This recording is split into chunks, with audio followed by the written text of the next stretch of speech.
And here we are. We're live and we're just happy to celebrate this day. Dr. Christina Kovalik, I am so delighted that we got to work together to bring this amazing book to the world.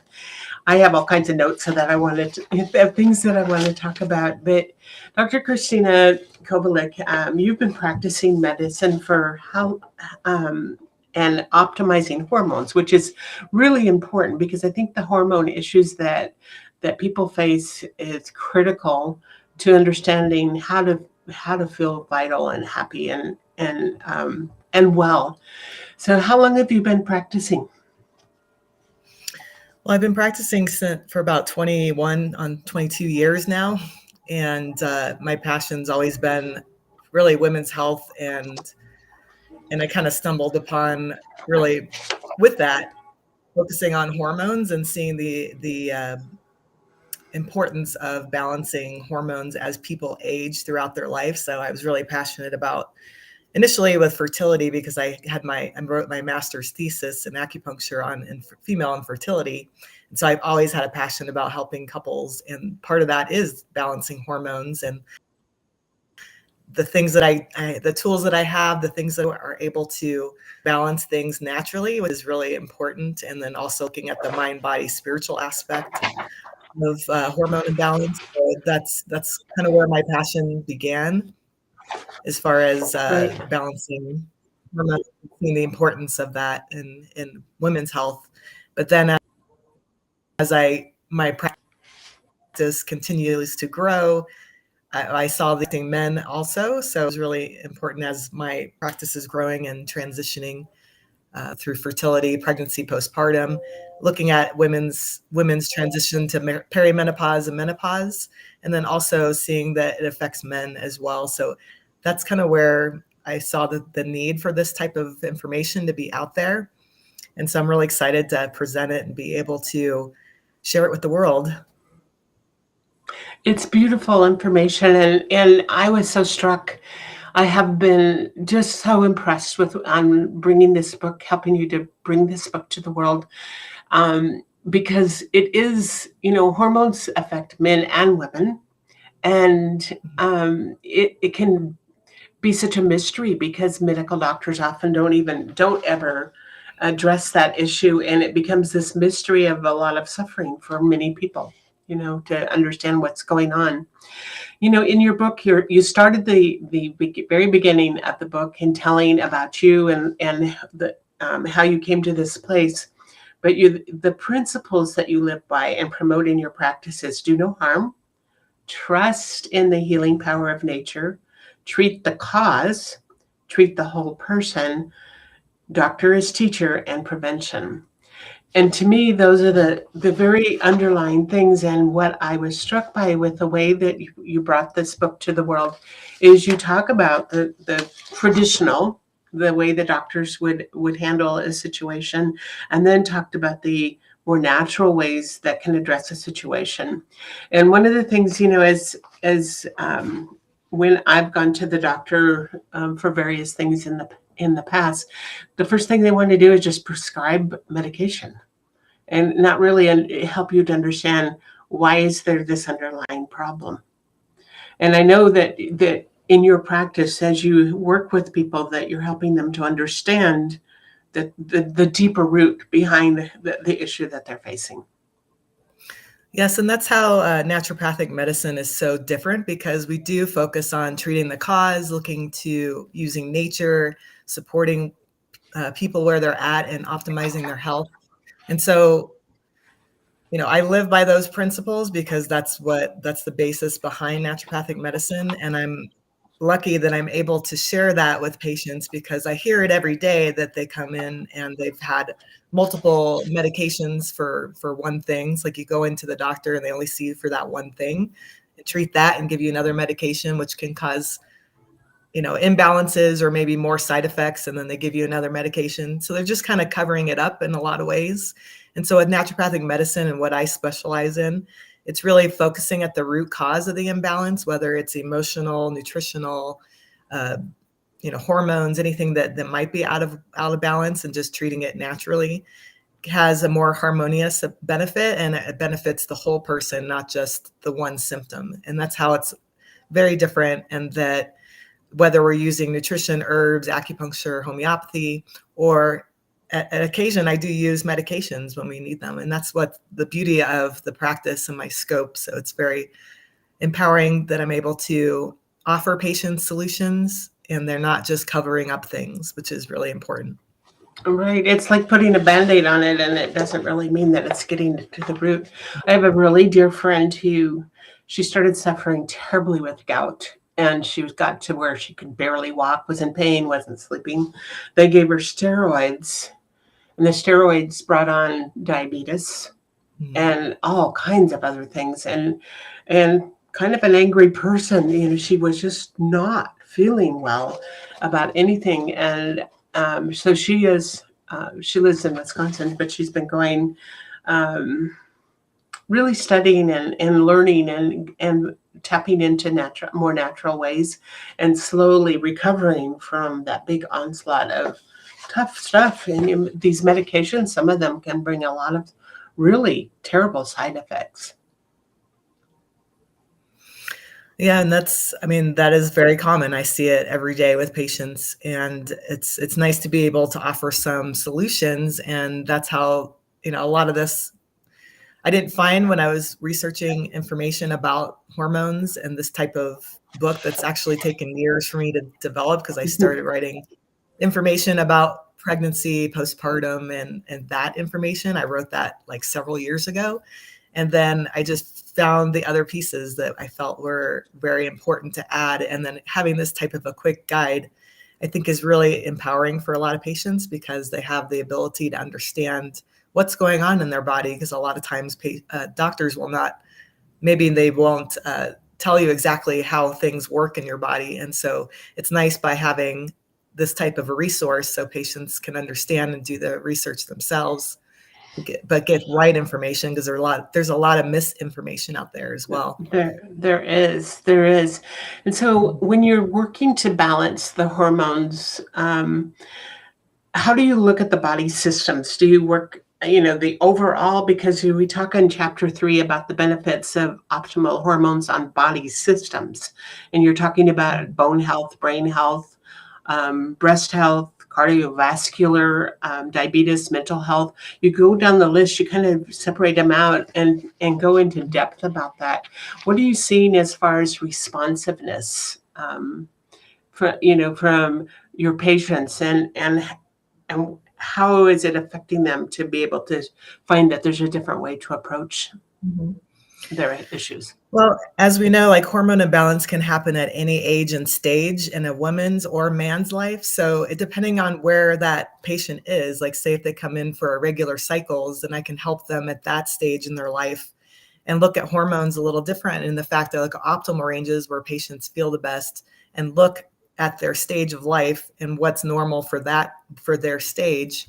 And so when I'm doing a hormone evaluation, I look at the whole person. So like for blood work, we get a baseline on blood for liver, kidney function, the full thyroid, the antibodies for thyroid, look at vitamin D levels, also all the hormones depending on where they're at.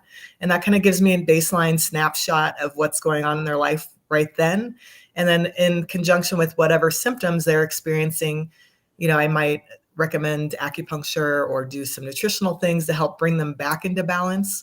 And so it can happen at any age and stage for women, like from, actually both for women and men and teenagers, they're normally going through some shifts of hormones that are natural. So just helping them to navigate that, with just a few little shifts and maybe supplements can be helpful. And then as you go through a woman's life with fertility and pregnancy and postpartum, you have those issues that also come up that are part of the natural process, but a lot of symptoms can like, for example, like with postpartum depression, where after you deliver the baby, you have all the hormones are at the peak.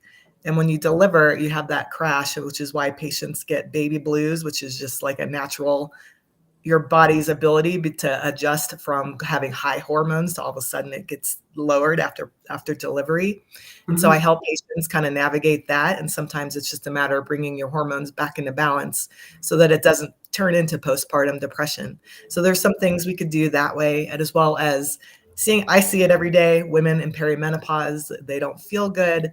They go to the regular doctor and they say they've had all their blood work done and it's normal, which is, they like to hear that, right? It's normal, but it's not. It's abnormal. They just don't feel good. And they're like, I don't have any answers. Like the doctors just don't know what to do. And so luckily with what I have, I have a tool belt of things that we can address to help them transition. So as they transition into menopause, it's much easier to deal with. And by balancing hormones and optimizing them through that phase specifically, it can reduce age-related diseases such as diabetes, cardiovascular disease, dementia, osteoporosis. So that's how, when balancing the hormones naturally and optimizing them, meaning it's more optimal ranges where patients feel best, it's not normal, that helps with preventing age-related diseases. And that's what I see the most benefit with any patient that's coming in, is that's my focus, is to really optimize their overall health. And whether it's with herbs nutrition or bioidentical hormones, but depending on the person, those things we can definitely address the root cause of the imbalance and help them age healthfully. And that's what I want to focus on. That's beautiful. And then for people that are women that have gone through menopause, oftentimes we face weight gain, all kinds of things that, like just not feeling the way we should be feeling. There's still hormones in play when a person goes past into the menopause years. Yes, and I do see several menopausal women who struggle with weight challenges, brain fog, and like they're just told, well, that's just part of aging. You just have to deal with it. It's like, right, you don't really have to deal with it. Like if we want to find out what the root cause is, balance it out, then you can lose weight and you can feel like your old self again. So you don't have to succumb to the challenges of aging. We're all aging, but it's just a matter of how you want to age healthfully, and be the best That's version right. of you that you could be. Right. So one of the things that I so appreciated, because I think something that isn't often addressed, is hormonal issues for men. I don't really see a whole lot of information out there for, when it comes to men. So do you have a lot of male clients? And if so, how are you seeing them respond?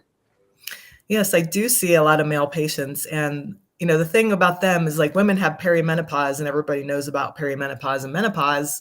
But for men, it's not often talked about, but they have something called andropause, which is a similar feeling as perimenopause or menopause, but it's for men.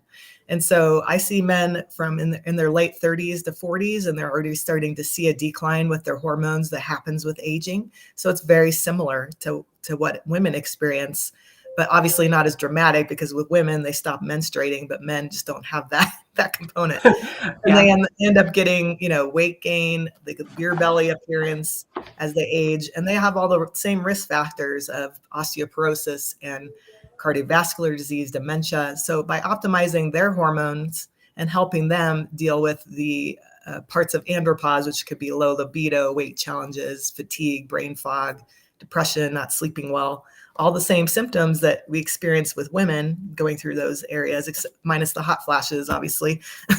But we can, take the same approach, like looking at their hormones, seeing where they're at, and then optimizing their health. And then you do see a lot of them are experiencing, like, they feel like their muscle tone is improved.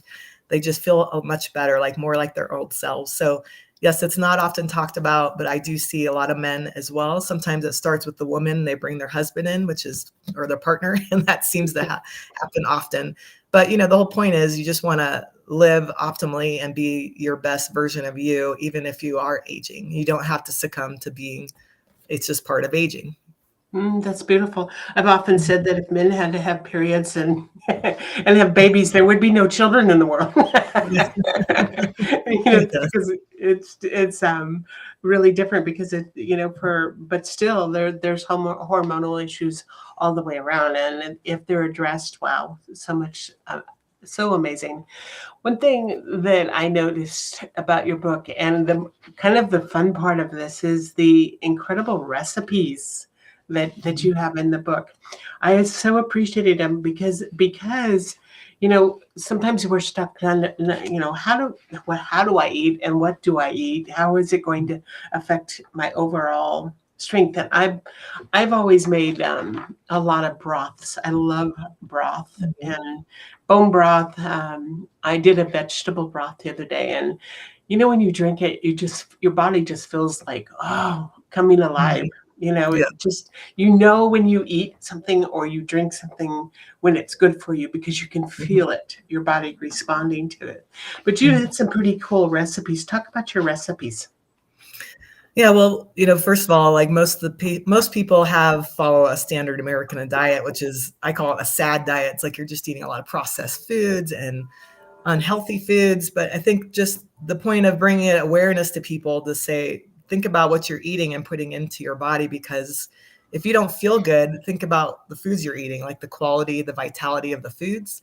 And so I really focus on eating whole food type diets. And then with this book, I chose recipes that I make myself and I put them in there because they're some of my favorites.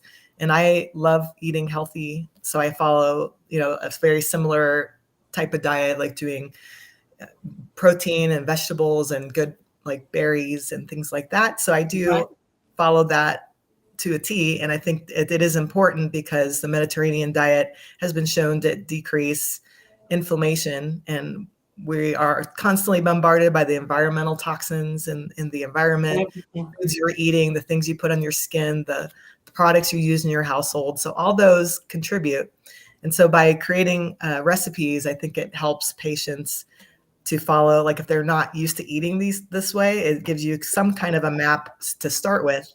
And then hopefully it inspires people to branch out, because there's a lot of great recipes out there. You just need the time to Yeah. investigate and start looking. But once you get into the habit of eating healthily, it becomes easy to find quick recipes, especially if you're busy in these days. A lot of people don't have a lot of time to cook.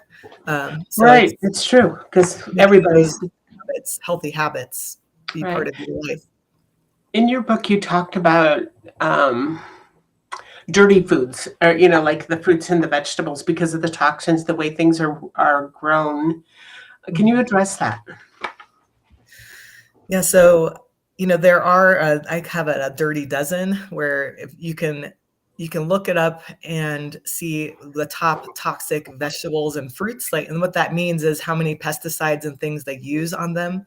And so the things with the softer skin can actually absorb a lot of the toxins. And so I have that list because it's important to eat organic as much as possible of that list, because they're very high in toxins.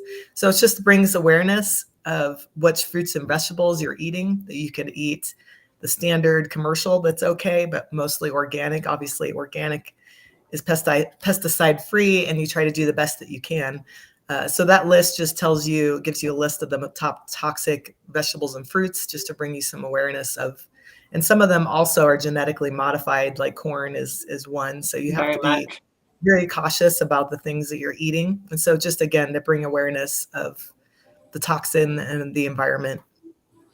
I think even the seeds, a lot of the seeds, if you're planting and growing a garden, a lot of them are genetically Mhm. altered.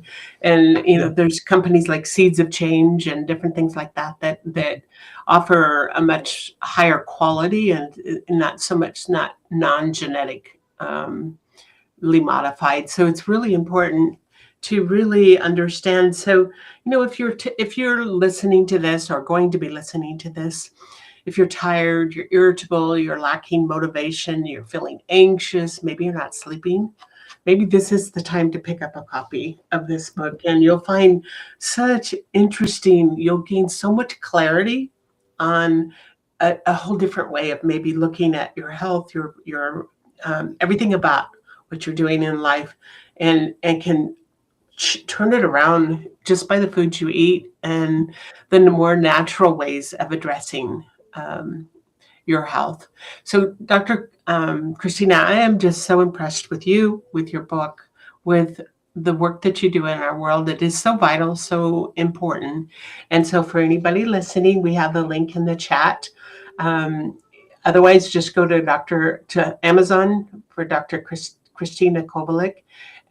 Even typing in the title will help, and it's right there. And pick up a copy. And if you enjoy what you're reading, please post a review. So we celebrate this day with you. I know this has been a long time coming. This has been a lot of work to not only for look at the size of this book, how much work and research went into this book that you did, but now it's out to the world, and you'll be able to share it with your clients, your patients. But now the whole world has something right at their fingertips that they can refer to. So congratulations, and I think you're doing a launch party today, an in-person one. Yes, I am up in Flagstaff, so I'm excited to celebrate, and I really feel truly blessed to be able to share this information and make such an impression on so many people, and knowing that I'm going to be reaching even more people through this book and helping them to have a healthier, happier life. And that's all that I really hope to inspire people, just to take the opportunity to learn about the things that can affect your health and make small shifts that doesn't have to be like huge things, like take a few steps and work towards improving your health, because it can be overwhelming. There's a lot of great information in this book, but I do truly feel blessed, and I'm very appreciative to be able to share my information with people. Thank you. Thank you. Thank you. So we will conclude our stream, but take this day and just truly celebrate, because this is a huge accomplishment. I wish you the best on your in-person launch party, and take the time just to honor yourself with the joy of knowing what you've done for our world. Oh, thank you so much. I appreciate you. Thank you. All right. So thank you for being here.